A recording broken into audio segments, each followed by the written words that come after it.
And I've Right. been telling my boss, get better Wi-Fi. Now's the time.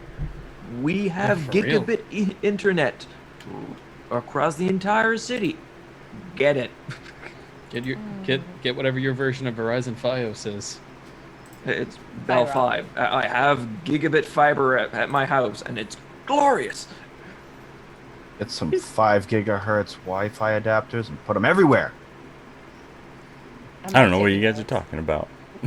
I'm not taking Uh, notes. she's still running like the ISP router modem combo, Oh God, no, which is those are terrible. I'm with Joe. they're I have no idea horrible. what that They're means. horrible. They were fine prior to that pandemic, before we were doing No, no. teletherapy. the stock modem routers that come from your ISP has never been fine. The Wi-Fi on those has always been lackluster at best. So yeah, I Oh, would hey. always recommend to people, if you're going to do anything, use the ISP modem and then get your own Wi-Fi router. Something with That's what I- antennas. What kind of Okay. podcast What is this? This is now Yeah. Tech Talk. This is what happens when you have a couple of techies get together and you mention Speaking Wi-Fi. of pet talk, Yeah. in gaming news, I've added a point.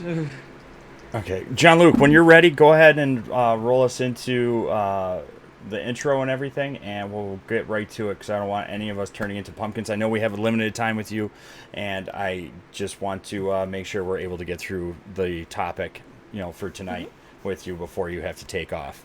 Feel Okay. free and to. Are we live on Twitch right now as well? We are. Mhm. We just We are. went live, yes. Hi guys. Hi. We're doing it live. We're doing it live. So you want me to do the intro? Yes, sir. I do. All right, so we're gonna be doing the clap for Joe. So on 3, everyone's gonna clap. So, 1, 2, 3. Hello, and thank you for joining us once again for the Guardians MH podcast. I'm one of your hosts, Dr. Goku, and with me tonight is my friend Joe, Hi. Nate, Hello. Alan, and Matt. Hey. We're waiting there, but if you're joining us for the first time, Guardians MH is a 501c3 nonprofit focused on promoting mental health awareness throughout the gaming community, and it's being a first step in assisting individuals with gathering meaningful resources in a safe and inclusive atmosphere.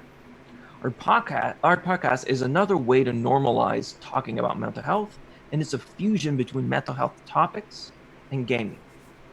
So tonight we have the pleasure of having our guest, Mela Lee. Mela, how are you doing? Quite well. I can't complain. Kind of living my dream life in lockdown in LA.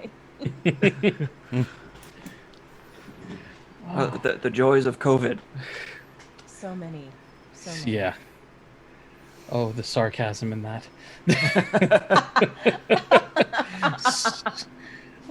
I don't even know if I can be sarcastic anymore. I'm so over this. Aw. Guys, it was Well, that's generating just the collective trauma and fatigue of a global pandemic. we get to do that together. We end this together. Well, thank you again for being with us, and it's such an honor and pleasure having you on and to chat with us tonight, especially about our topic tonight, which is bringing awareness to first responders for First Responders Month, Appreciation Month. And for anybody that might not know you, why don't you share a little bit about you and what you do? Well, I'm living my dream life. I am a voice actress for film and television and interactive games. You might know me as Jade in Mortal Kombat, Lifeline in Apex Legends, and Tiki in Miraculous Ladybug, and Rin Tosaka from the Fate Stay Night series. Tiki in Fire Emblem, so she's, hurrah! I think that's probably enough. If you guys want to look me up, I'm Mela Lee, and I'm the patron saint of second chances. I was a bank analyst and a disaster relief worker 10 years ago, and now I get to do this. It's pretty fabulous. Oh, that's amazing. Yeah. That is fantastic. And you just doing the voice right there for Tiki? just like literally like warmed my heart, because I told you earlier my daughters are huge fans of Ladybug and Cat Noir, and I tell you what, I was blown away earlier when before when I was looking things up, and I knew about Apex, I knew about your work with in the video games and voice, doing voiceovers and everything, and I just never knew that one, and I'm like, you got to be kidding me. I'm like, this is amazing. And I go, what are the odds? And I seriously was going to ask for an autograph, but I can't. No, we're You can virtual. always ask. You guys have my email. I'd love to. I mean, that's the best part about what I do. I mean, I don't cure cancer. I'm not a doctor, but it was really wonderful in the beginning of COVID to do shout outs for first responders, like, here's your birthday present, and then just talking with miraculous fans. They call them miraculous guys, that are into Miraculous Ladybug, but from all over the world. And most recently, I had a live, and it was at a time when a bunch of people from all over the world, so it was like Oman, United Arab Emirates, Iran, Iraq, Afghanistan, Russia, UK, Australia, and I thought, all these kids from all over the world, and it wasn't COVID, there wasn't politics, there was just love. And it was really, really wonderful to be able to be that and to connect in that way because of my work. As a voice actor, you create these characters, you give them life, and some of these characters are so important for a lot of people. And for a lot of people, these characters are part of their childhoods, and they form kind of this ethos of their lives. Joe had sent me a birthday present of one of my idols, Kevin Conroy, and to me, he is Batman.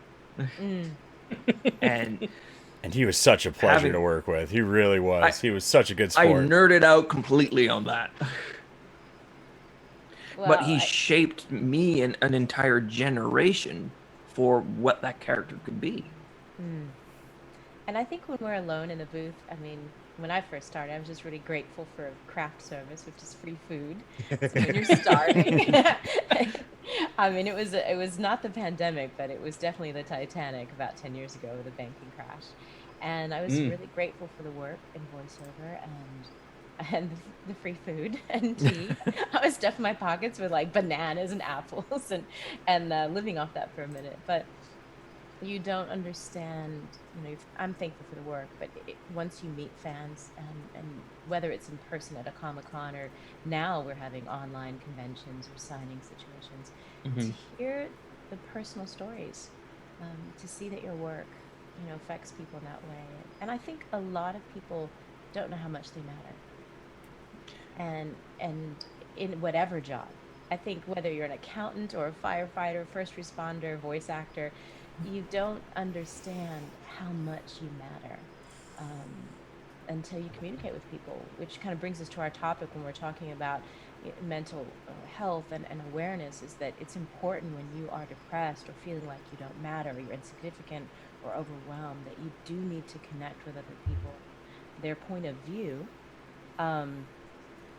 is going to be important to you, because when we're all by ourselves, we're thinking maybe a fraction of the universe is actually mathematically creating in our lives, and the quantum effect of our being.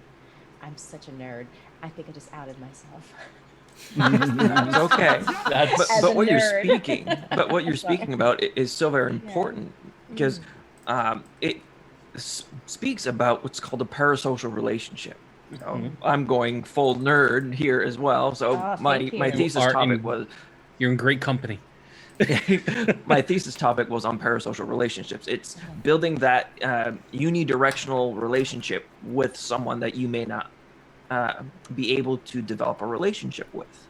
And these characters, whether they be in video games, whether they be in TV, movies, comics, they're so important to the person.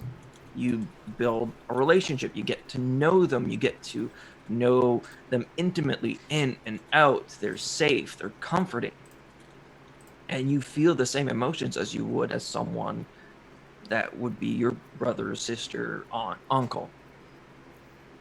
It's an honor to receive that. And I think, voice actors and actors on a level we receive that, but I think first responders especially. I remember I was in a car accident 6 years ago, and I was cut out of a car. They had to do like the jaws of life to get me out. And my firefighter that was there with me while they were cutting me out was Mike. I don't know his last name, never seen him again. Mike held my hair, and he told me, I guess it's like he knew what I was thinking. I was having difficulty breathing because I was crushed. And he was like, "You haven't punctured a lung. I don't hear any gurgling. Just look at me." And so Mike is part of my narrative. He's like a brother or a sister, like that kind of intimacy, but we don't know each other. And I think the first responder, doctors, all of that, they become part of our narrative and become so close to us, even though we may not know anything about them except for this touch point in our lives. It's amazing the impact that can just be had in 5 minutes. Probably in that situation, maybe a little bit less, but it just takes a single word or a single sentence just to kind of make a huge impact on somebody's life. And I think when we talk about first responders, that's literally what it is. When someone is in crisis, those are the first people that sort of show up. Working in a hospital, EMS is the first people that gives us the information as to what's going on, right? But they're the first ones that are on the scene. They're the first ones that are doing the jaws of life. They're the ones that are seeing the absolute worst situation. That's what they're running into. Being that it's September, being that it's Firefighter Appreciation Month, being that I live in New York, 9/11, firefighters, all first responders ran into a situation that people were running from. Brutality in and of itself is amazing. It's pure, almost selflessness. It is pure devotion to saving others. I think it's humanity at its finest. Yeah. And in that moment, there's no political or national divisions. It's just human beings for human beings. I think Right. it's us at our highest. And with those first responders, it's humans at their highest, but seeing the worst that someone may see. So them sacrificing themselves for the betterment of everyone else. Mm-hmm. It's amazing how sometimes average people can become first responders, people who have little to no training. Like you mentioned 9/11. How many just average people off the road ran in there when even, some of the first responders either couldn't because they were preoccupied or they were having their own breakdowns at the moment and didn't want to go in. I'm sure there were plenty of first responders that just for whatever reason couldn't go in. Yeah. And that's nothing wrong with that. They got a lot of stuff that they have to deal with too. Yeah. But I'm always impressed at how many average, everyday people off the street just all of a sudden step up when no one else will. Yeah, and we were talking about that before we pressed record, where the concept of mental health for first responders, the importance of getting rid of the stigma of talking about mental health, especially for our first responders, is people look up to them. And there are situations every single day, whether you are a brother, a sister, a teacher, a nurse, where you become a first responder, an unexpected hero. And for us to have an open conversation about the mental health of our veterans and our first responders and our medical professionals is to have a conversation for everyone to be a part of, and to understand that when your time comes, not only how do you respond in a way that is not necessarily self-sacrificial, finding out ways that instead of an either or, it's a both and, but also what we do in the aftermath. When I worked in disaster relief, we worked on first response, but what about second and third response? What happens when, Salvation Army and Red Cross and the cameras go away? What is left in that disaster of victims of violent crime, natural disaster, or catastrophic illness and injury? There is a long road of recovery, and waves of depression on both sides for both victim and responder. And I admire Matt and Jean-Luc, Dr. Goku, what you're doing and what this podcast and what this stream is representing is that open discourse of healing for everybody. It's to a point, I think, especially now, where the conversation needs to be open, and the conversation needs to happen.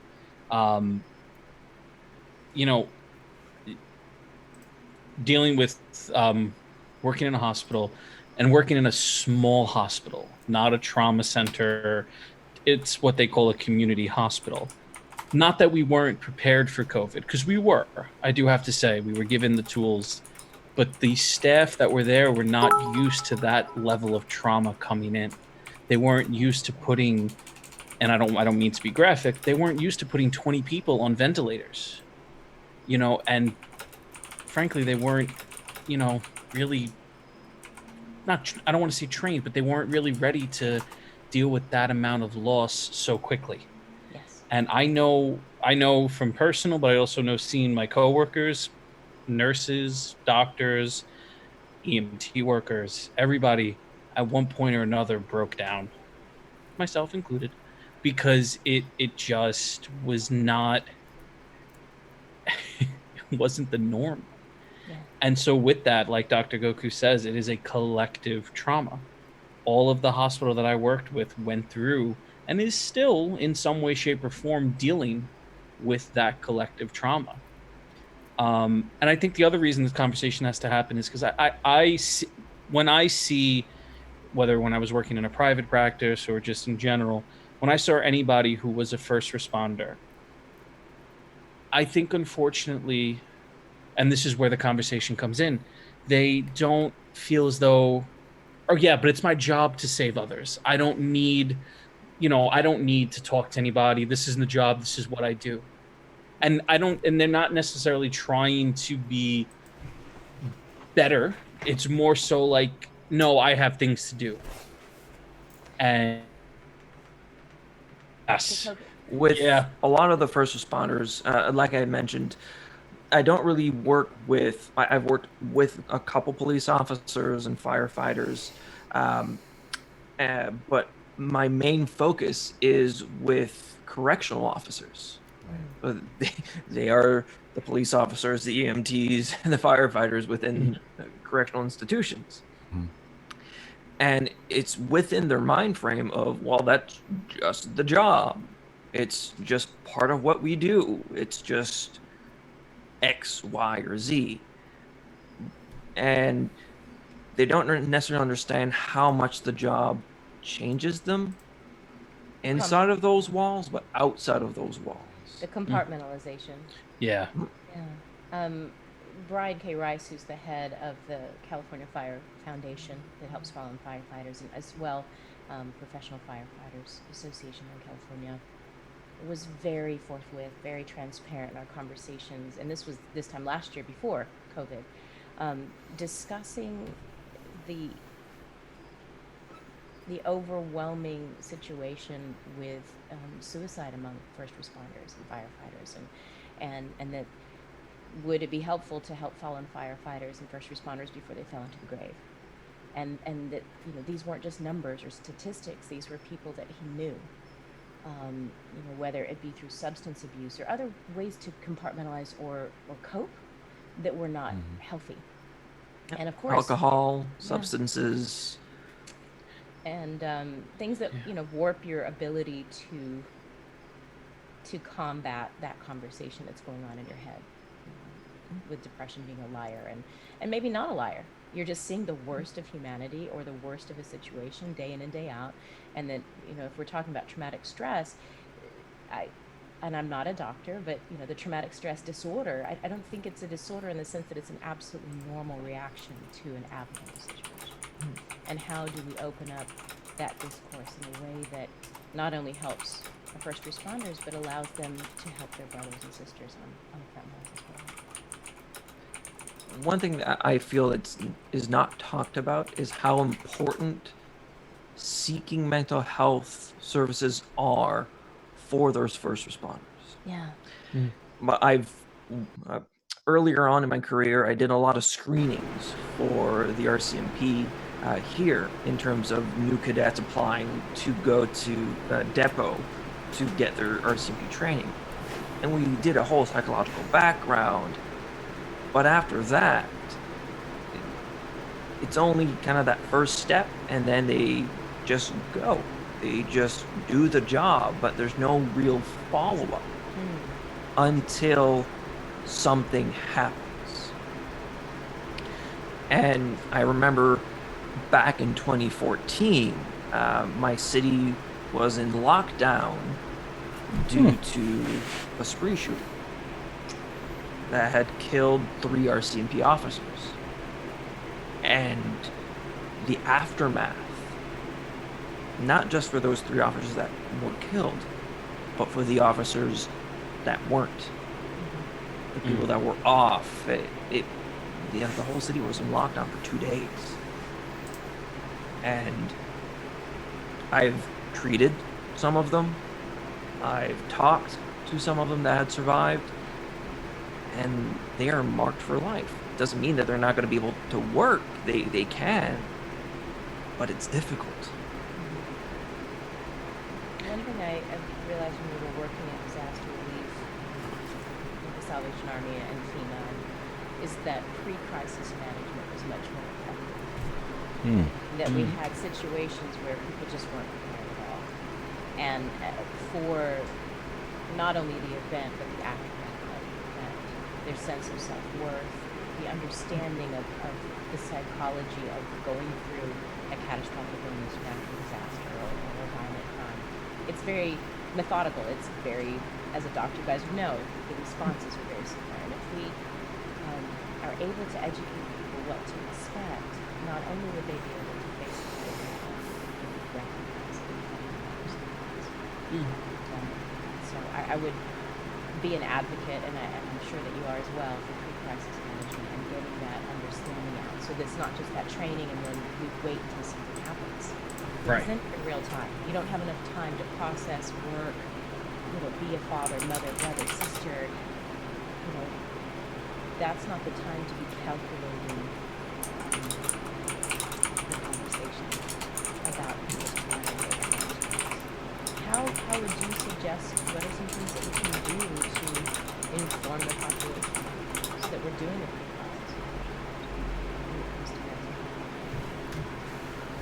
It's a good question. One thing I would recommend is, and I know it's costly and I know it's difficult to implement, but having regular follow-ups with, even if it's a counselor, a therapist, a psychologist, social worker, someone on a regular basis to talk with the person. Well, Just even if nothing happens. How could we frame it, since there's a stigma of seeing a doctor? How do we frame it that maybe it would be about understanding more about the mental health of your brother and sister on force, so you could recognize things? Is there a different way that we can frame it so it's not like, hey, it's really important for you to stay with me in your guts, and however you want to say it in another fashion? How do we reframe it so that it's really about, it's good to, before anything's wrong, the pre-crisis management? We just want to educate you more on the psychology of these events, so that when they happen for you or for someone that you are partnered with, it's not the first one. How do we reframe that so that the stigma goes away? What do you suggest? So I know the one thing that we did, I worked with substance abuse primarily in my field, and what we did was we always involved the family. Obviously, we got consent and things like that, but a large portion is education about with the people around the person as well too. Because once a family is on board and educated about telltale signs, looking for extended isolation, looking for some triggers, Mood swings. yeah, educating that, and also letting family know, as well as the first responder, as well as somebody, that it's okay to feel this way during that time. Involving family, I think, is key, and education as much as possible. Discussions of and pointing out support groups, because they're out there. I know for a fact in Pennsylvania, in particular, there's a few organizations out there that not only have support groups for families of first responders, but also for first responders in general. There's different types of tracks for substance abuse as well too, because it is very prevalent for those for first responders, because it's a maladaptive, but it's a coping skill at times, unfortunately. So there is specific tracks for police officers, firefighters, and EMS workers, because of that almost collective trauma that they've all somewhat faced together. So I think it's really the education too has to be a part of the pre-crisis, because we need to know what's out there. We need to know what's available. So sharing that as much as possible to everyone is helpful. Is that going to be like in a theme? Where can you put that? I would love a list to be able to post this. I'll be doing a lot of posts on my social media to bring awareness. I would love for you to forward that to me. Sure. Who's watching this? Yeah, One definitely really put good that together. program. Yeah. One really good program is called the Wounded Warrior Program. Yes. And Big they fan. focus on resiliency training, trauma resiliency. They have what's called a COPE program, so couples overcoming PTSD, so working with partners. They also have animal-assisted therapies. But what I feel one of the most important ones there is resiliency training. And working with trauma after the fact can be long and it can be difficult. I do it on almost on a daily basis, and most of my clients don't want to come to therapy because it's not fun. Building preventative resiliency. So having that monthly session with a therapist to help them build resiliency would be, for me, in my opinion, so beneficial, because they work out their muscles, they do cardio to make sure that they're in good physical shape to do the job. But often most programs or divisions neglect the mind, they neglect the brain, and the brain is the one that guides everything else. I mean, what about even incorporating some of the most basic things that are overlooked, like warning signs that you could look for when a crisis does happen? You can look out for your friends, family, loved ones, those around you, coworkers that are beginning to show signs of, you know, that they might be going through something or might be going into a crisis. And then also having, I don't think it's called an action plan, but it's pretty much having basic information. I call it like the babysitter plan. You know what I mean?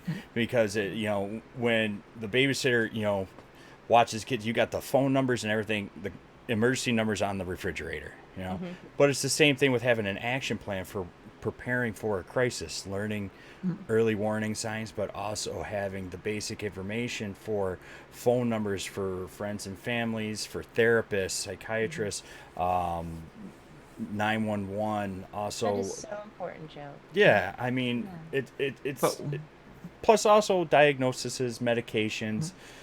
Any sort of histories, triggers. I mean, we have a mental health kit that we put out, and Dr. Williams here put together. One of the forms that we include in our mental health kit is a safety plan, which has some of these basic informations for when you are in crisis that you can give to somebody to help you while you're going through crisis. So important. I think, not to politicize anything that's going on in this country, in America, I know we're all over the world, But as a person of color, and also someone who works with first responders, I think it's important to note that we have a key population that is in post-traumatic stress. Mm-hmm. Oh yeah, Uh, absolutely. And without having this open conversation, across the board, I believe some of the events that are occurring, obviously there are many factors, but it's highly likely that we're dealing with post-traumatic stress on a grand scale, because we have not addressed first responders' mental health pre-crisis. We're kind of in the middle of it now. And One it's too thing late. Very dangerous. with trauma is a lot of people don't necessarily understand how people really get affected, and humans are innately resilient. People are very resilient, more than people give them credit for. Following 9/11 that you mentioned, Matt, about, I don't remember the exact statistic, but it was about 10% of the people involved, so those first responders involved with 9/11, developed clinical PTSD. Doesn't mean that the other 90% don't have nothing. They just don't have it to the level where it be classified.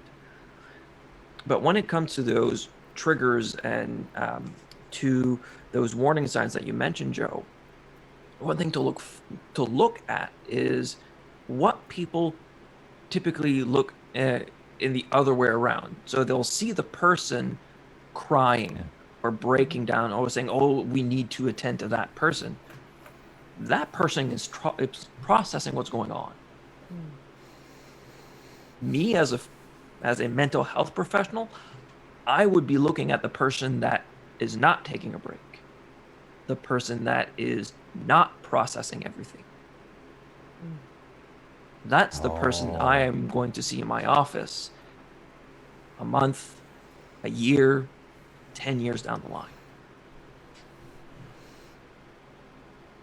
No, that stands out to you more than any of the others, with everybody else around them showing some sort of sign of emotion, I guess, with the trauma, or because people are emotional. I mean, we have emotion. We show emotion. When you're not showing emotion and you're keeping it all inside, I mean, letting that fester, it's going to come out one way or another eventually. Explosively. Yeah. What is the technical term, doctor? Is that dissociative? You could be dissociating. dissociating. It's dissociating. Okay. Yep. And it can manifest in different ways. But what the person is doing is they're forcing themselves to do something where they feel they need to, and not let themselves feel. And you might also recognize too that other people will work too much. First responders will take on additional shifts. They'll take on an obscene amount of overtime. I have one in my office that I've been treating for like a year and a half, that for like 20 some odd years he was working 80-hour weeks. Yeah. I remember working with someone who had he just so happened to be getting his taxes done, and he came in with a binder of W-2s because he was just working so much for so many different people. And it was avoidance. He didn't want to really process what was going on, but I think that's one of the warning signs. Also, anniversaries of specific trauma, and I don't mean to bring up 9/11 again, but for those who have, it's a big trauma. It's a big trauma. For those who have friends or family or loved ones who were involved in it, it's a good time to check in because they may be going through something.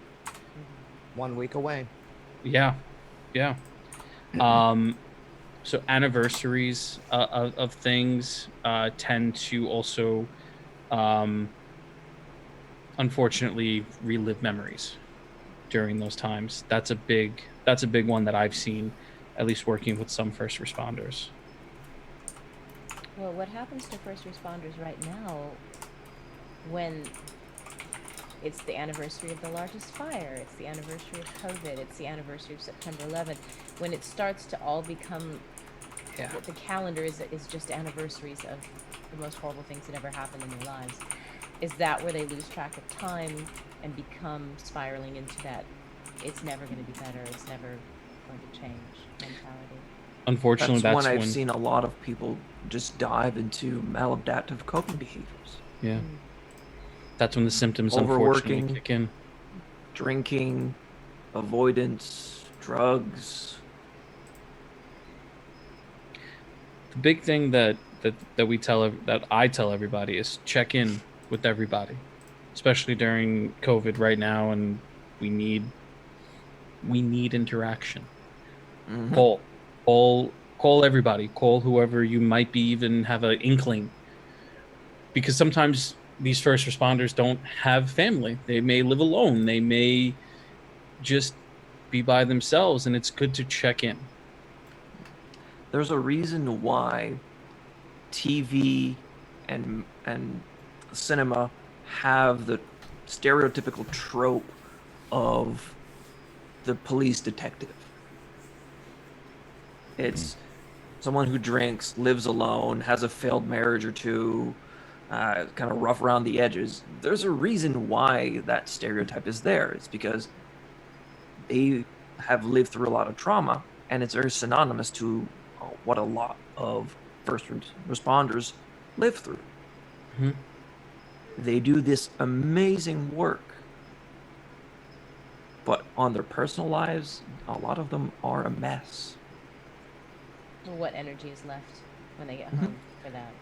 Right, They right. spend it all saving others. They don't have any to really take care of themselves. And that's the importance of kind of having this conversation, is because you deserve to get some you deserve to get some. As much as you're giving your energy to others, Mm. you deserve to have it replenished by someone else, be it family, be it friends, be it a therapist, be it a doctor. You need and deserve to get that energy back, I you think know. that's good advice for just about anyone that's listening, first Yeah. responder or not, is that especially if you are a lifeline. I'm a healer by nature, Mm-hmm. but part of that behavior is that you would actually absolutely take a bullet for anyone, but you haven't imagined a world where someone would do that for you. If you are that person in the dynamic on a consistent basis, and that's something that I've learned recently in my life, to begin to expect that coming from the people around me. So to make sure that I have first responders set up, I call it my lifeboat, like who's in your boat, and you want to make sure everyone rows. Mm-hmm. Because there's a tendency if you're like a savior complex or someone who's just a real helper, to be like in the water, just pushing the lifeboat and not getting in yourself. And everyone thinks you're fine, and you're drowning. You're Yeah, exhausted and you're drowning. that was something that even my peers here, they had to reach out to me when I was early on in the lead role in the Discord. Was, I was jumping on everyone and being supportive and just trying to do my best to to help everyone around me, and it and I completely disregarded where my own energy levels were, Mm. and it right and I remember Joe and Jean-Luc both reaching out going, you need to take a couple of days and just kind of decompress, because we can tell we've read your conversations from Monday to Thursday and you're burning out. And I Yeah. didn't even see it. I didn't even see it. Of course not. Because I So mean, the need is there. And I think, everyone in this COVID situation is now going to step in and be like, oh, that's me. There's a need. There's disasters everywhere, whether it's in your family. Everyone is either affected by this or they're supporting a family member or friend that's affected by it. And you feel like you don't have a choice, especially if you're not injured. But I know for my EMS workers and my first responders, that golden hour, there are several people that will be helping other people, and then they slip under because they didn't know that they were injured.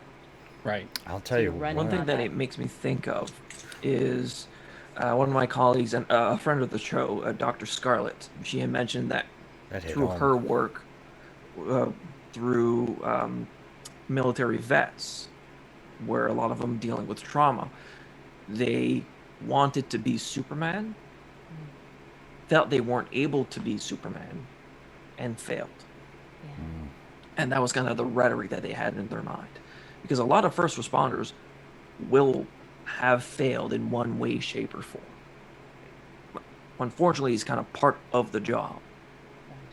And one thing she had recognized is, in using that superhero therapy, is talking to them about them recognizing that Superman is not this infallible character. Superman has failed. He has weaknesses, but it's what he does despite the weaknesses. Yep.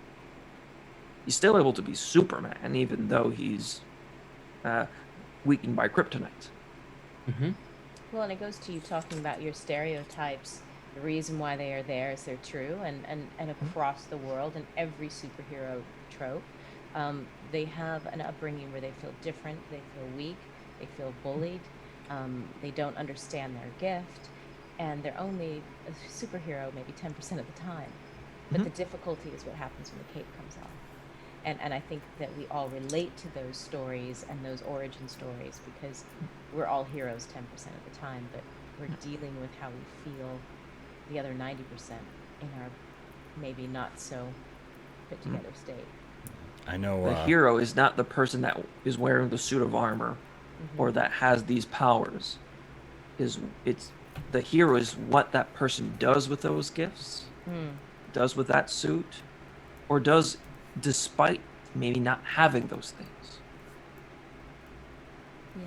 And I love the Superman, analogy because after he saves the world, he goes back to fumbling with his glasses and feeling a little bit insecure, and that's actually much more human. I think we can all relate to that. There's a moment in our lives where we absolutely know what we're doing. I know what I'm doing in the booth, but then the other 90% of the time I'm just like freaking out. It's COVID.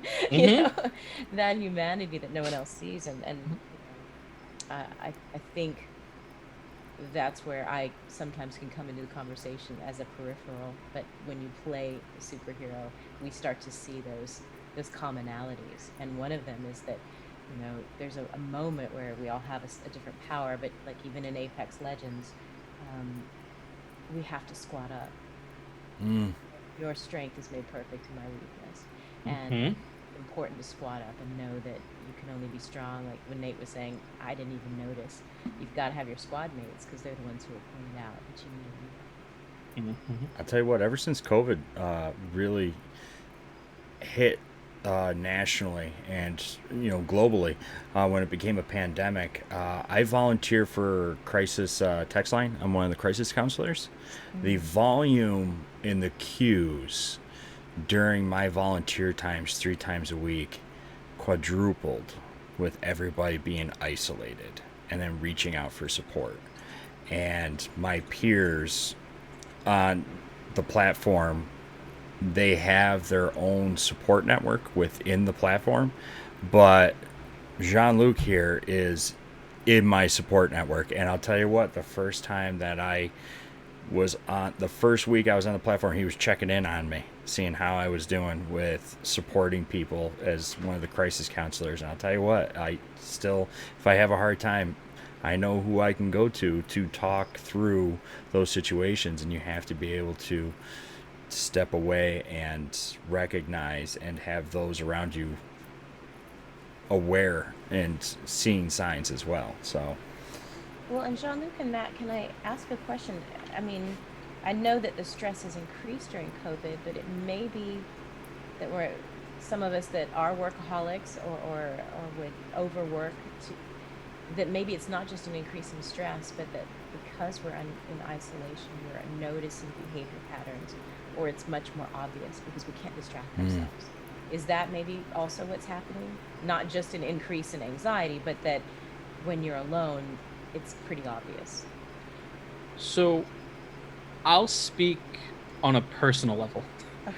Once COVID hit, my job changed multiple times because I was bounced around, and for a long stretch, I was on medical units, and I felt for a long time I needed to be there. My job as a social worker is not critical. It's necessary, but it's critical. It's not critical, but I still felt like I got to be there. So yeah, I was picking up the overtime on Saturday and Sunday, or I was coming in early, or I was, leaving late, or I was doing this extra, I was doing that extra, because there was a part of me that felt I needed to be here. Like this is what I signed up for. This is my job. It's time to go. And similar to what Nate was saying before, I completely forgot about me. I just was going through.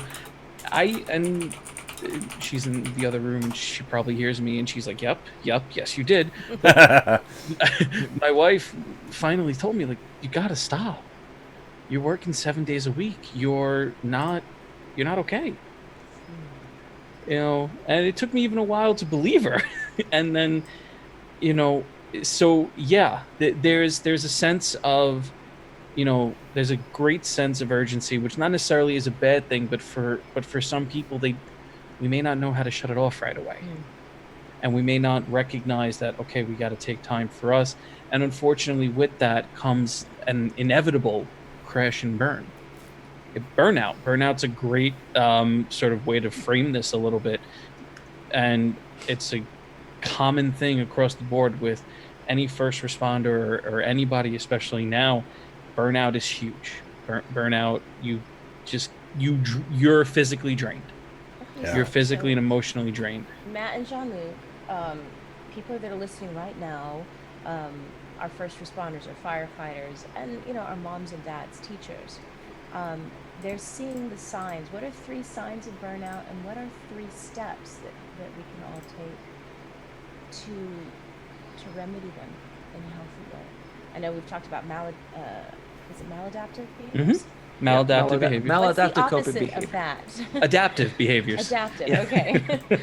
So warning signs to look for are maladaptive coping strategies. Which would be like? If the person is isolating more. Mm-hmm. If someone was a social butterfly and now barely talks. If the person is drinking more, sleeping more, playing video games more.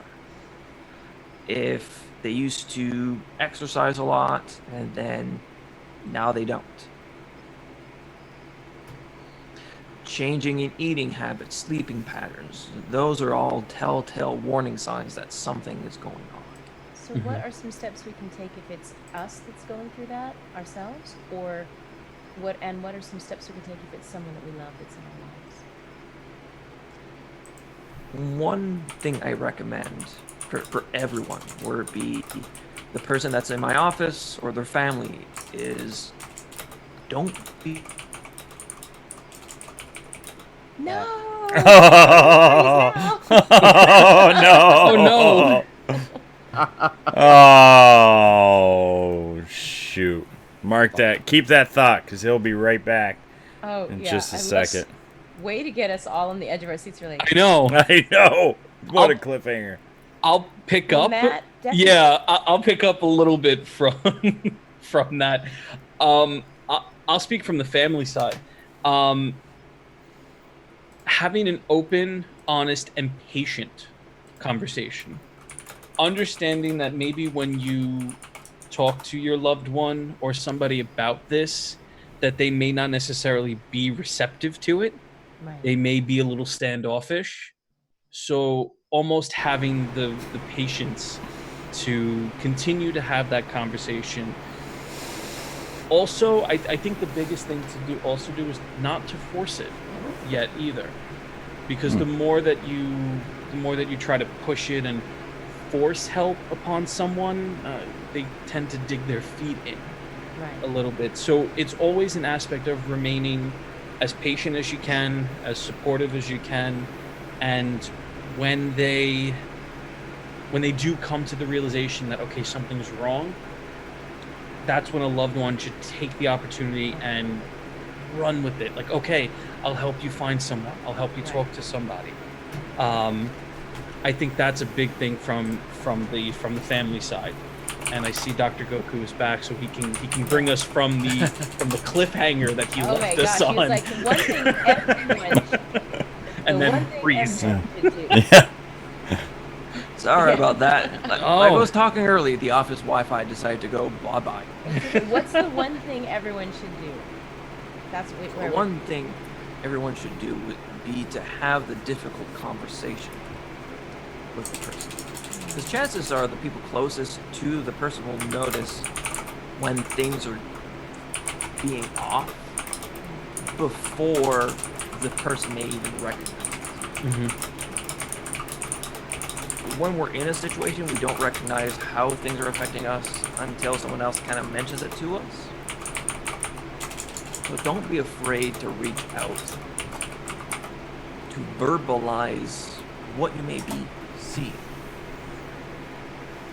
to have that difficult conversation with the person, because that might be what they need to really open up. Might be bursting at the seam, trying to contain and deal with these emotions, not knowing how to. Kind of needing someone to say, hey, how are you doing? And what do you do? You know, I was in a situation not super recently, but where I did have that difficult conversation, and the answer was, I hate myself. I feel like I should just blow my brains out. You know, what are the steps that if you're in that situation with somebody and they've opened up? Then I think that's why I was like, where's that list that you guys were talking about? What are the healthy steps we can take when someone does open up? Not trying to minimize it, but I don't want them to spiral. Like, what can we do? So I think it depends also. There was a couple of things in that situation, right? You know, if you do have somebody who you're with, first responder or not, that's expressing that they may want to hurt themselves, it's an automatic assessment of safety. And sometimes it's an automatic, okay, well, I need to get you to the safest place possible. And we're going to go to the hospital. You know, I've had to have this conversation a lot of times with some patients of mine that I've seen, especially in private practice. Like, okay, I need to call whoever your emergency contact is, and they have to take you. And I don't want to say that people fought me, because a lot of times okay, I understand, I need help, I need support, I need to go. The other side of that, though, if you finally have somebody who is opening up and sort of letting it all out, the biggest thing is support and be there with them. You know, don't try to fix the situation, because That's not your role at the time. yeah. Don't play fixer. Play the role of support and help, and let's find somebody to best help. Let's go on this journey together. That is the most important thing you can do. Find the hospital, find the crisis center, find the therapist. Yeah. That is going to be there to help you mend what's going on. Yeah, and having been in a situation with someone who was here, let it. And then you wouldn't be like, you have cancer. What can I do for you? It's not your area of expertise unless you're an oncologist. But that depression is a clinical thing, and self-harm and all of these things. There are doctors, like Matt and Jean-Luc, that specialize in talking about it, treating it, and it's not necessarily you. So all you healers out there that are similar to Mela, remember that you don't have to. And even if you're a doctor, you still need to have someone. You still need to find someone that helps you during those difficult times. I went through a difficult time. Oh God, I kind of forget how long, but not long ago it was. A couple months ago that one of my clients killed himself, and it floored me. Mm-hmm. Yeah. But I have my own therapist. Talk to them. And it still hurts, but you need to develop the tools to continue going. Yeah. That's such a powerful conversation. everybody needs somebody. We are humans. We are creatures of connection. We are creatures of that tend to thrive on a human connection, a human response.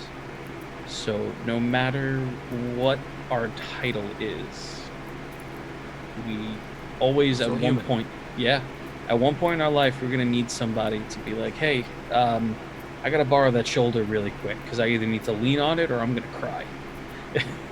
And that's kind of what has to be really normalized, is that it is very much okay to rely on others when you need it. Yeah. Absolutely. And you can offer it until you're blue in the face to somebody, until they take that first step to actually open up. And Right. like you said, let me borrow that shoulder for a minute. Yeah. You know?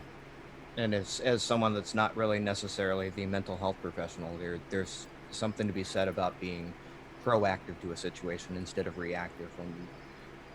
When you know someone Yeah. that's a responder, you have those conversations, right? Make sure they're okay before something happens. Yeah. Now, I know we have a limited time with you, and I don't want anybody turning into a pumpkin or getting mad at us or anything like that. But we are at the end of our time with you. If we could ask, we have one person that was actually viewing that wanted to ask a question earlier at the beginning and never got a chance. So we're going off topic now. Actually, before we do We're this veering. question, we are veering because I know we're so blessed to have any time with you, and it's been such an amazing conversation. Before we do leave this conversation, what are some last thoughts before we do step away? I'm really grateful for what you're doing and how you're highlighting the needs of first responders and healthcare workers, firefighters. It's a huge part of my life. I come from a military family. My mother was in medical service as well, and I think that we're in unprecedented times, which I hate to say. It's like such a stereotypical thing to say. But it's the But truth. But it's the truth, yeah. Yeah, that's where heroes are born. That's everybody's origin story. And so we are capable of doing, more than we think we can. But I think that in my field, not only in practice, like as a voice in a game, we always have a squad. There's always a super team. But in my real life, I've got my go-to people, and you need to have your squad, peeps. I don't care how strong you are, and I know that some people feel like there just isn't anybody. So hopefully you guys are going to be sending this out, typing it up, putting it on your website, posting it on your Twitter feed, because I will repost it. There are resources that we don't know about. It's kind of like online shopping. I'm finding great things now, like where I didn't know that you could get them. We need the same thing for mental health, and it's not just for you, but the stronger you are, the more you know, the more you can be there for the people that you love. That's great. It's one of the things. We're a 501c3 nonprofit that is focused on gathering, helping individuals with gathering meaningful resources in a safe and inclusive atmosphere. And this is one of those things that we will definitely take within the next week and put together and have it on the website and share it all over, and maybe include it in future waves of the mental health kits that we send out to people that have no cost to them. These are completely free mental health kits to try and help people through these uncertain times right now. So Please one we'll behind you, Joe. definitely. Anything I can do to help get the word out. Please allow me to be a These part. are our mental Will health do. kits. They're filled with they're just filled with resources though. They're filled with sensory items. We partnered with Game and Online Harassment. There's grounding techniques, stop techniques in it. How to create your own self-care plan. There's sensory items as outlets for anxiety. There's free game downloads from developers that we've partnered with Joe, that that is have donated fantastic. games. We also how to create your own self-care plan, talking about the 4 pillars of mental and physical health, and Learning book. Coloring. Yeah, well, yeah. Coloring book. Well, the coloring book's Okay, I'm very in. nice. I'm in. The coloring book's very nice because a lot of artists from the gaming community actually came together. The ring lights making Beautiful. it. Just like your makeup tutorials, Joe. Come on now. Yeah. You know those don't turn out well with this beard, just so you know. No, they came together and helped us make this comic book, this coloring book, and we have a couple volumes of it, and then also the safety plan and various other resources, and it's free. I mean, anybody can request one, support them, support the kits, and that's all available on our website too. And Great. And what is that website? I know you're going to give it to me, and probably everybody knows it, but what are the best ways we can support you? Oh, actually, you can go right to our website. It's guardiansmh.org. And on that, you will find all different articles, resources, also links to help find therapists, near you. Also, the page for the mental health kits program itself, where there are links to help support us, donate, get the word out if you want, share, and then also request. Anybody can request a mental health kit, and we do everything in our power. I'm actually meeting Matt tomorrow to drop off a ton of kits to put together so he can help get these out to people faster. So it's a group So effort. excited. Well, thank you so much for including me, as a lay person, and something that's really close to my heart. But please get in touch with me via email, my agents. Let me know how I can support it. And anyone that's watching that's a fan of mine, Lifeline said do it. And we will continue. Oh, that reminds me. Before we let you Here it go, comes. this one question. This has to do with Owl House. Oh, Okay. Disney, yes. Yep. I wanted to ask her, what is it like working on such an inclusive show such as Owl House? What brought her to the project, and how does she think it helps the mental health of those that are LGBTQ and having representation? I think a lot of people think the diversity question is really just, maybe a skin color but I think it's more of a cultural diversity question. And that regardless of skin color, we have cultures. You can be Italian and be a million shades. You can be LGBTQ and be a million shades. So let's talk about diversity in cultures and having that representation of your culture in a medium like animation and gaming is so important. I grew up and there was Mariah Carey. There was not Same. a whole lot of mixed girls. Yeah, I know, right? Okay. Mariah was everywhere growing up. But that was it for me as a mixed, a mixed cultural background person, since we're all human race. But that to have a wonderful career, but to see, especially in the last 5 years, the diversity of cultures that are represented in my projects. Whether it's Lifeline with Freckles and, we have everyone thinks Jamaican, but there's a little bit of Jamaican patois, but we did a lot of Trinidad and some of my own background. And in the Caribbean, you've got all these shades and different cultures that make up the diaspora that you find there. And for Owl House, the writers and just the beautiful imaginations and the different cultures that are represented in Disney and Amazon and Nickelodeon Cartoon Network that I've had the opportunity to work with this year. I'm really honored to be a part of that. And I love to talk with the fans. And I thought it was just maybe 4 to 7 or 8, but our fans for animation are from 4 to 64. Yep. And I think it really feeds the kid in all of us that is looking for a connection and a redefinition of self. So I really love my job, but I've come to fall in love with the medium and what it can do for the broader conversation for humanity. It's been an honor. And how did I get a part of it? I auditioned for it, and a year and a half went by. I thought I did a great callback, but it turns out they had my character come out a lot later in a different season. And so, guys, sometimes you never know. Some amazing, wonderful things can be happening to you, And they're just, the seeds are being planted right now. So you may feel like, oh my gosh, what's going on in my life? Well, a year and a half, it's going to be amazing. That's what happened with Owl House and several animated series that I'm working on now. So it's worth the wait. It's worth the wait. That's awesome. It is. It is. Thank you so much for taking the time to answer that. All of the time, actually. You're like 17 minutes later. I know. No. You know what? We were so. sorry. I've been talking to Doc, just in chat, back and forth. I'm like,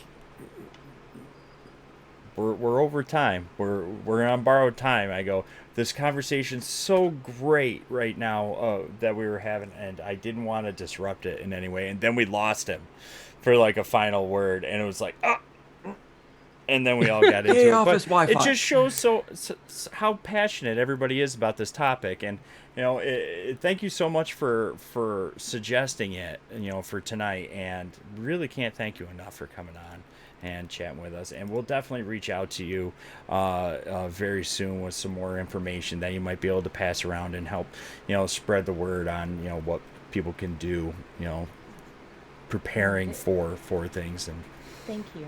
Thank you for Heck, all I of that. might help you up to help me put the kits together when they ship them my way. Yeah.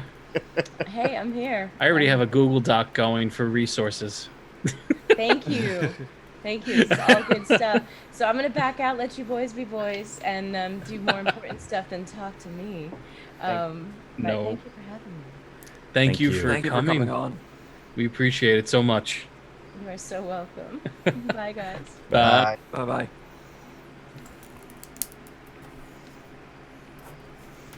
what a Such an sweetheart. amazing guest. Oh Yes. my God. She was awesome. But I've come to fall in love with the medium.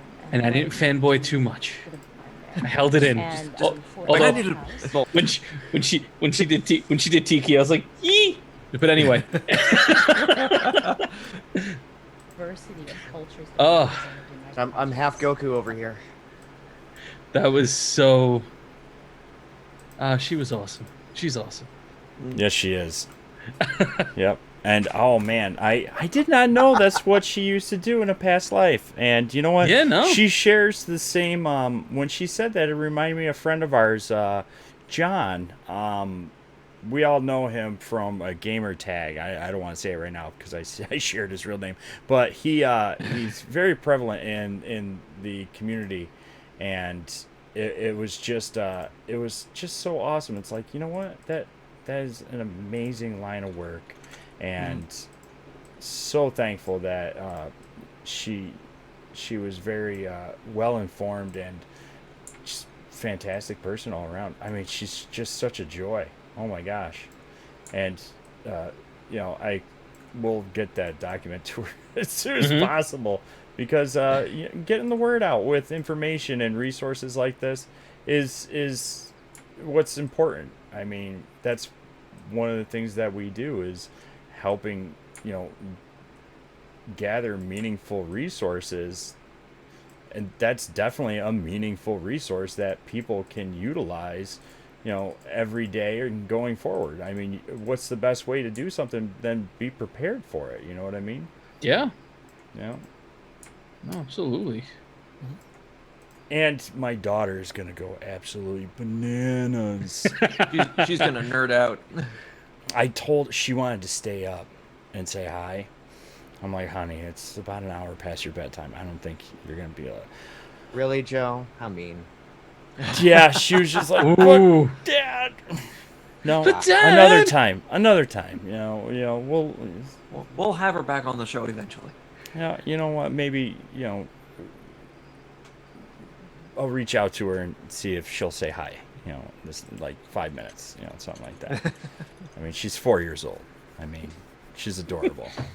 The attention span would probably be less than that. She'd be like, "Okay, I gotta go. Bye." And that's a 4-year-old. I mean, they're always on the go. Yeah. You know what I mean? Yep, it's a toddler. Yep, toddler. So, but no, that was fantastic, and just keep the things rolling. Why don't we jump into some gaming news and then wrap it up for the night? All right. A lot has been going on these past weeks. Hey, Alan, welcome back. Go for it. I noticed you're all clean shaven now. Look at you. Yeah, new You're so job. Got to wear a mask all the purty. time, and that don't mesh well with a beard.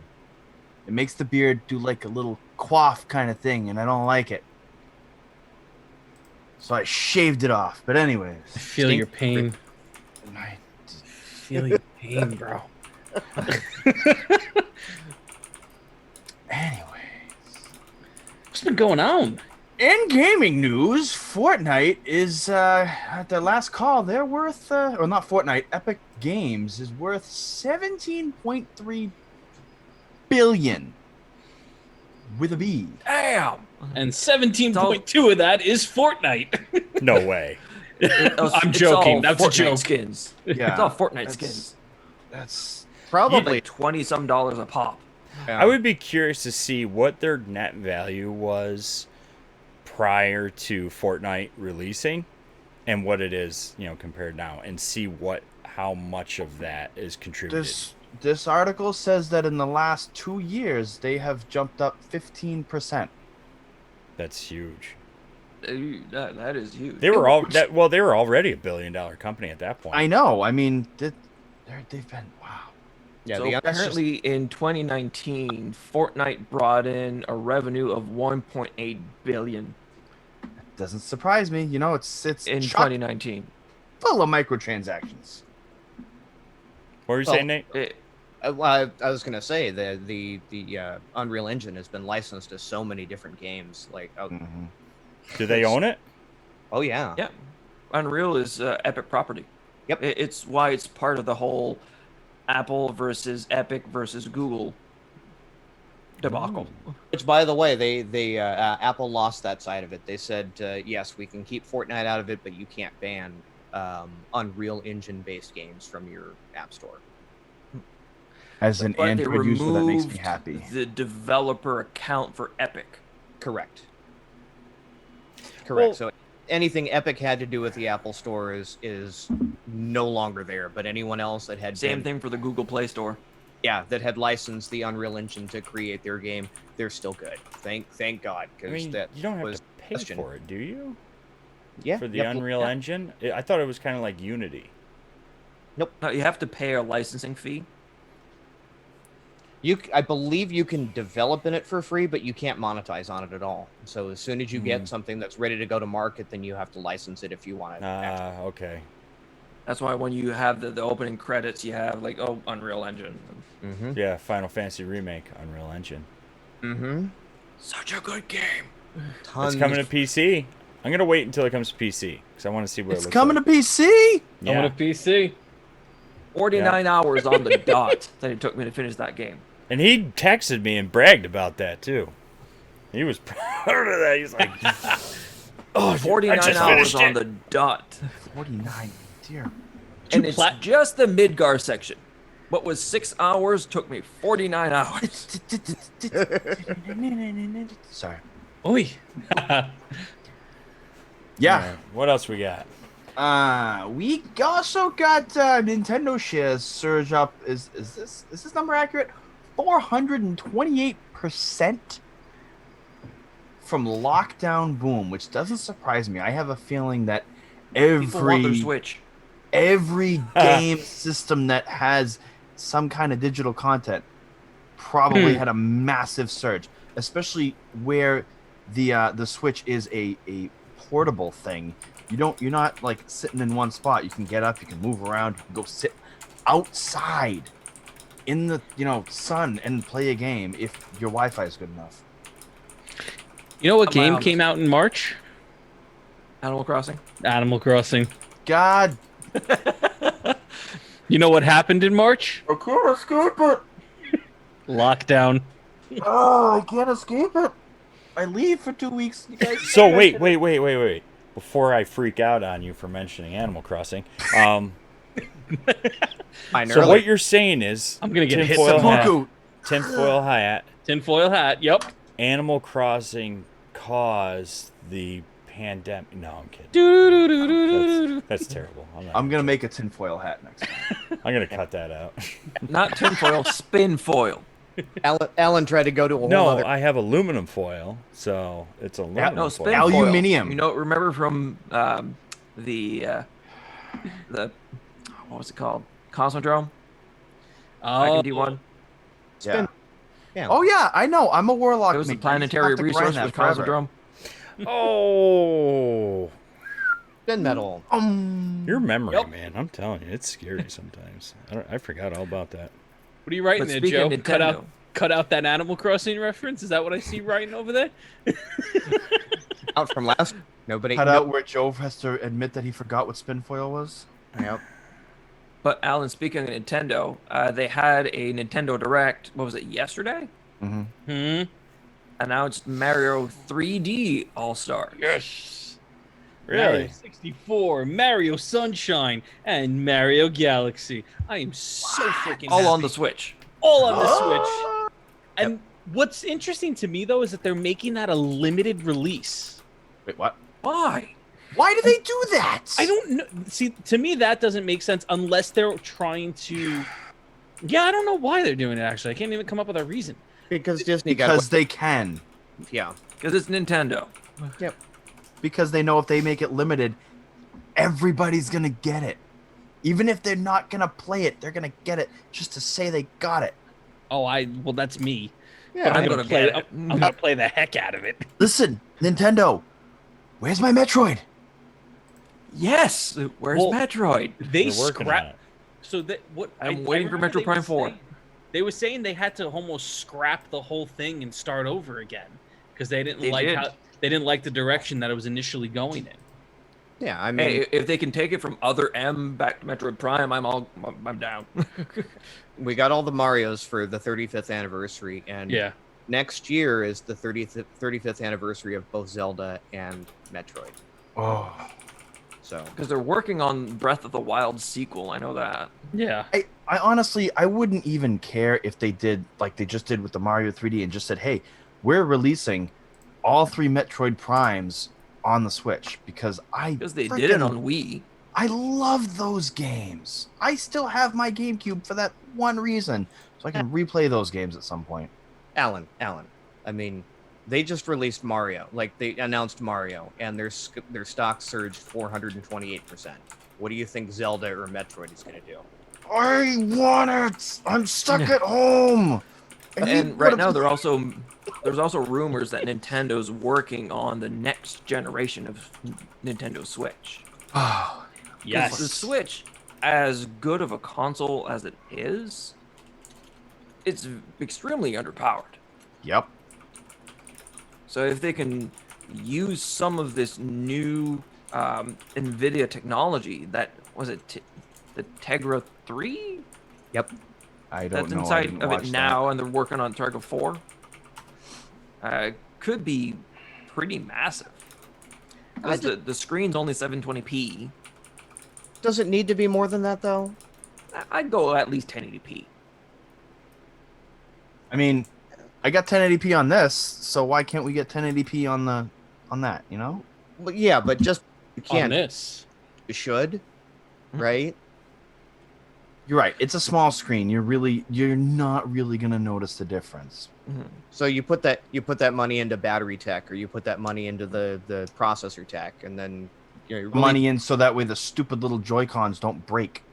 right there. You go. And speaking But of, with the new consoles coming out, so PS5 and Xbox One S, or the Series X. While you mention that, what is this that I heard that PS5 has got like a lottery now? Is that a legit? So, is there so is there due to weight to that? what they did last week, they opened up that you could sign up for the possibility of being chosen to pre-order because of limited stock. So a lottery. Because of due to COVID, It's a a lot of Willy Wonka. production has just been kiboshed. So just to meet demand, they opened up kind of this lottery to be eligible to order a console. based off your game and usage activity, that's where it gets funny, dicey. No, you just put in your PlayStation ID, Mhm. and you're Yeah. just entered in the lottery. They mentioned that they are going to make considerations for your, because the purpose behind it was they didn't want a bunch of bot accounts coming in and just Yeah. trying to gobble them up. So they're actually looking at your game usage to see if you're, an active person. Yeah. So that's been turning some ire up from a lot of people. But I can see where they're coming from in terms of just due to the limited availability. I think Microsoft might do something similar just due to just productions. They have a hard time making the things due to COVID. Yeah, it's going to be interesting for sure. We're still playing chicken with the pricing, so Yeah. Yeah, it's they just don't want to. They don't want to. They want to see who cracks first, Yep. and I don't know. For some reason, even in the world of COVID, I have a hard time believing that they're gonna make this a lot or keep this a lottery for long, because it's gonna be such a hot selling item. People are gonna buy it. They know they're gonna buy it. I don't know. For some reason, I have a hard time believing that, but maybe I should. I don't know. I The mean, other thing is how limited sorry, Nate. they are. No worries. This might be the only way that they can do it. Mm. And they can ramp up production. Yeah. Because remember when the Wii came out? You could not get one until like month 6. Yeah. Mm-hmm. And That's stores true. had to have essentially either a first come first serve or a lottery. Well, they do the same. They do similar things on Black Friday. You know, you go into a place and you get in line and they hand you a ticket and say, "Sorry guys, we're out of tickets. If you wanted this, you're SOL. Sorry." Go home. That was a safety thing. They got tired of seeing people get trampled over a TV. But Yeah. but it is a very, I mean, it's a nice system. Sure, it sucks. Oh, you didn't get picked, but you know what? You just have to wait a little bit longer. If you want it that bad, you can wait. Sure. Good know, things come in time. I know I can wait. Hell, I'm not even gonna buy one until next year after all the bugs are worked out of the first system because I know Sony systems. They don't work right the first time around.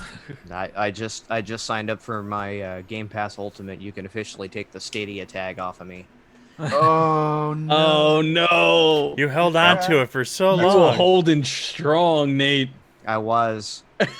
Yeah, and we had mentioned that Google has a tendency of putting out a product and then killing it. Yep. Going. No, it didn't work. They're trying. They just don't have the player base. It's not coming. No. Yeah. Right Yeah. now, I think Project X Cloud is kind of taking over.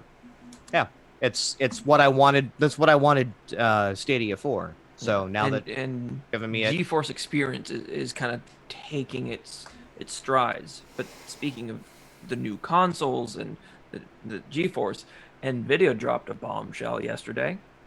I hope those prices hold up. A buddy of mine literally called me yesterday and he goes, "Dude, did you see the prices of these things?" Oh my god!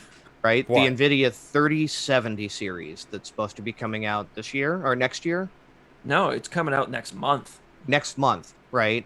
What is it going for? $499. Yeah, and the 3070, the basement model, is supposed to be 80 Ti. And then you have a 3080 that is at $699. Right? And then you have the 3090, which is the big boy, which is the replacement for a Titan. Do you think the prices have I'm dropped? looking at my since- computer and I'm like, you may be getting an upgrade. Yeah, it's Getting an upgrade, $1,500, but it's 24 gigabytes of VRAM. Well, I'm not going for that one. Yes. 24. I love it, but not that much. I have a 2070 Super, and that thing has six or 8 gigs of VRAM, and the other 24. Basically, your 90 is for anyone that is running a full VR rig. Yeah, I got. They're marketing it as 8K 60 capable. Mm-hmm. And then you have your 3080, which is supposed to be 4K 60 with ultra settings, or having the possibility of having 120 hertz. I actually read somewhere that it is feasibly possible for it to do 360 hertz. Yep. No monitor, 10. but yeah. No, there's one monitor right now that's out that can do 360 hertz. It's an Apple product. So NVIDIA just Is it? floored everyone. Certainly with the pricing, if the pricing can really hold up. Yeah, if that pricing holds up, I actually feel bad for anyone that was hanging on to a 2080 hoping that they could sell it for a mint. Because why would you like that? You just took the knees out of anyone that overspent for one of those. Is the monitor an Apple product? No, it is not. No. Oh, shocker. You know, I've been talking this whole time. I've been on mute. Of course. Well, we No. Chat heard it, Yo. though. It kind of is synonymous with that picture I sent you the other day, Joe, isn't it? Spot on. Never a podcast T-shirt unless and Joe you goes were on mute. Or game or anything else. I'm famous for going mute.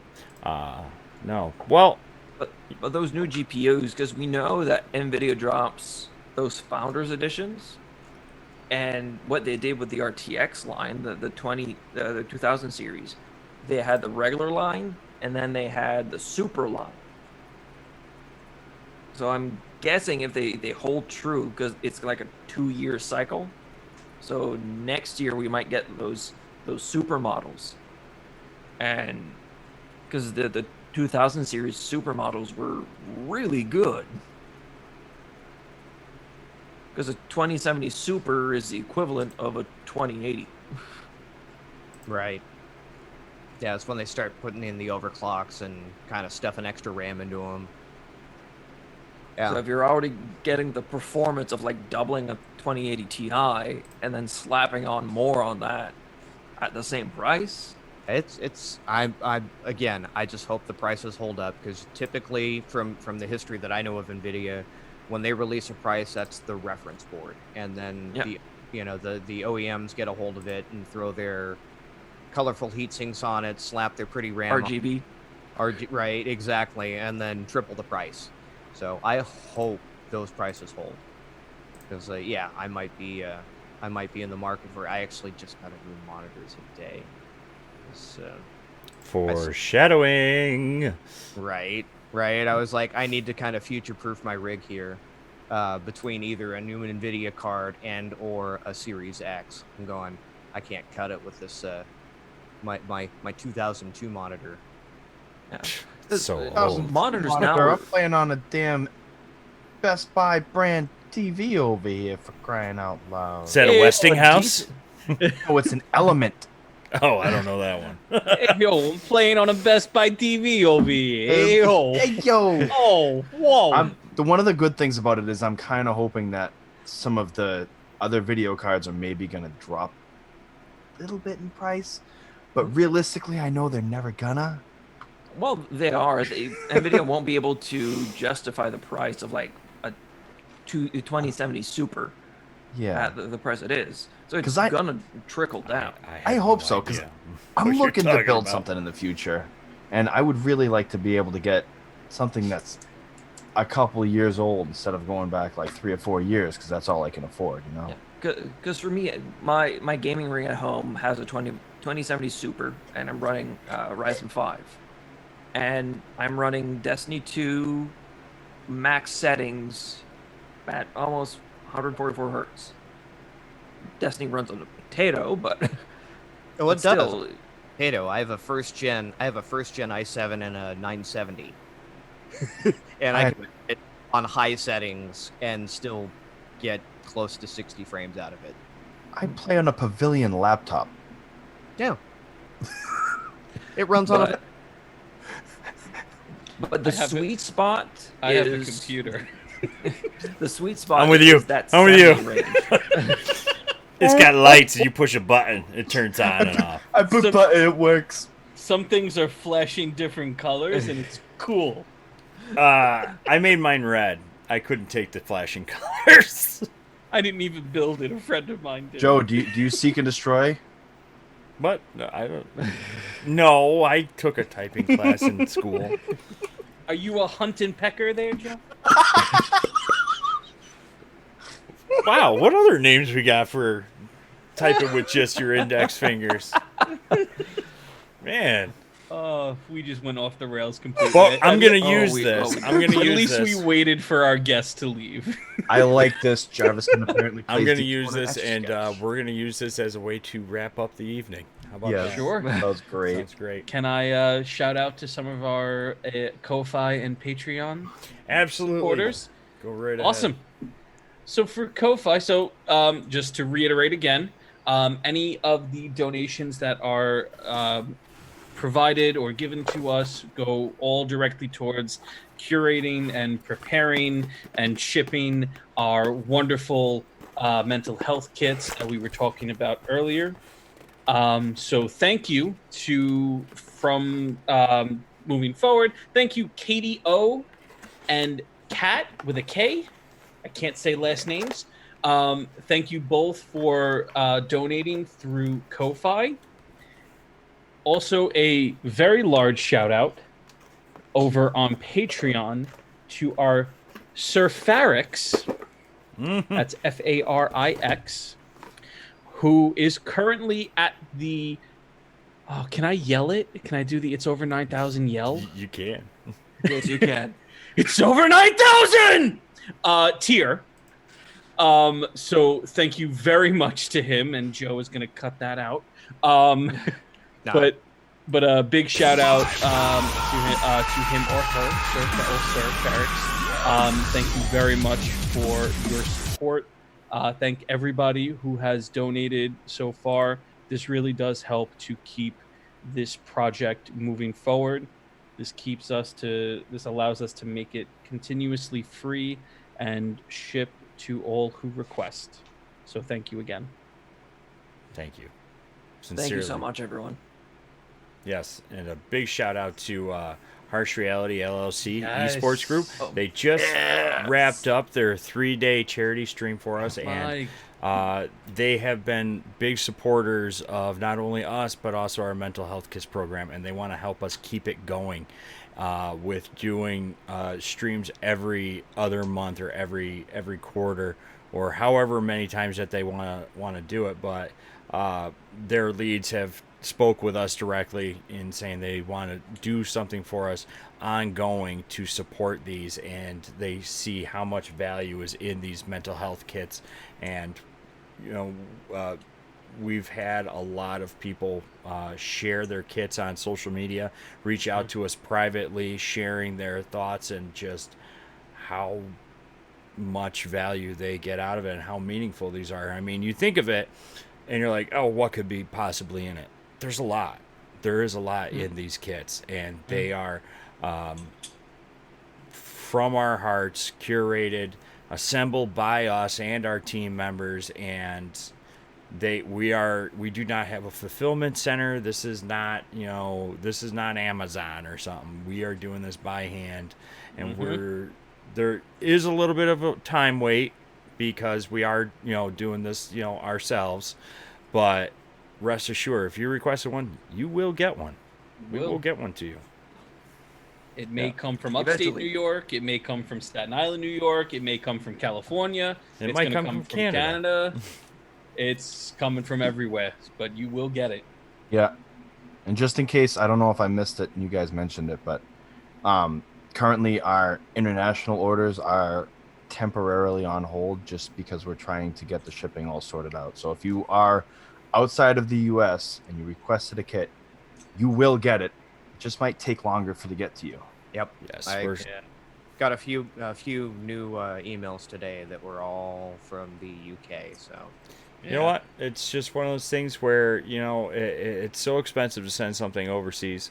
Right now, it's roughly the cheapest price we can get to ship a kit overseas is $23, and it's very expensive, Yeah. for an 11-ounce kit, Yeah. And for the number of people, and we appreciate it, and overseas, we're starting to recognize we got a lot of people overseas, so thank you. Yep. But Mm-hmm. we're working on it. You in Japan, We'll get there you will eventually. get your kit. Don't you worry. It might take us a little while, but even if we do it like a couple a month, just to try and like make it a little easier on costs. I mean, we're not a Fortune 500. I mean, everything that We're not. You didn't get. We'll talk later. Okay. Don't worry about it. I don't know what JL told you, but. Ridiculous. Here's hoping. But no, thank you again to our guest and Yes. everybody that tuned in with us. You can catch more of us on Twitter. Follow us on Twitter and our social medias. We're on Guardians MH on Twitter, Facebook, Instagram, TikTok. I did a TikTok video. You did two. Two. Joe's which on I'm the gonna- tickety talks. Which I'm going to force all of you to make them now because I had to do I'll it. do it. I will I'll do it. do it. Yep. You're all doing it now. If I Can I could can break we the dance? Like, can I do a renegade on it? Like, what are we doing here? Some of those dance challenges. Yeah. I'll do a dance challenge. ice. Oh man, you guys are just Yeah, you're you're having too much fun with this. Bye, As- Alan. As me and Amanda are making them, we'll Where'd do Alan dance go? challenges. Oh, Cringed too He hard. gave up. He gave up. well, you can find us on all the socials. Visit our website, guardiansmh.org, to find more meaningful resources and links to other avenues for professional help and finding professional help near you. Also for requesting kits and seeing other mental health focused articles and various other things that we have on the website. And you can catch our podcast wherever you get your podcast from. And we record bi-weekly on Friday nights. And who do we have coming up next? Off the top of your Next head. week we have Miss 5,000 Watts. Miss 5,000 Watts is coming on next week. And next week we actually kick off with our own charity stream, the 12th through, the 11th through the 13th. And we have so many wonderful streamers coming on with us and content creators. It's going to be a fantastic stream. We got ourselves, our staff, we're going to be on. We have Josh, JJB2, Venthia, Jessica Draws, Isa Cole, who is, Isa Cole, her one and only voice of Shax himself, Mr. Monkus and Soldier, Pale Rider, iResolute, Danfinity, Blazix18, Smaller on the Outside, Tanarukin, Cobb 1 Art, The Ice Warrior, and Guardians Mental Health Jackbox Group Play. Yeah, buddy. Please, even if you can't donate, and this is 100% going towards the mental health kits. None of this is going towards anything. This is to support the mental health kits, to keep the program going. Every little bit helps. Even if you don't have anything to donate, stop by, support the stream, share, like it, and help our reach grow a little bit farther so more people are aware of this program that is available to them. And Discord, give us a verified server. And that's it. Yeah, Discord. Pay, Yeah. pay, What's going on? pay Tom Nook. You'll get your check. That's really what the stream's for. Wait, God damn it. That's a freaking Animal Crossing guy. All right, we're out of here. That's Yes. it. I had enough. Yes. Bye, Night, everyone. everybody.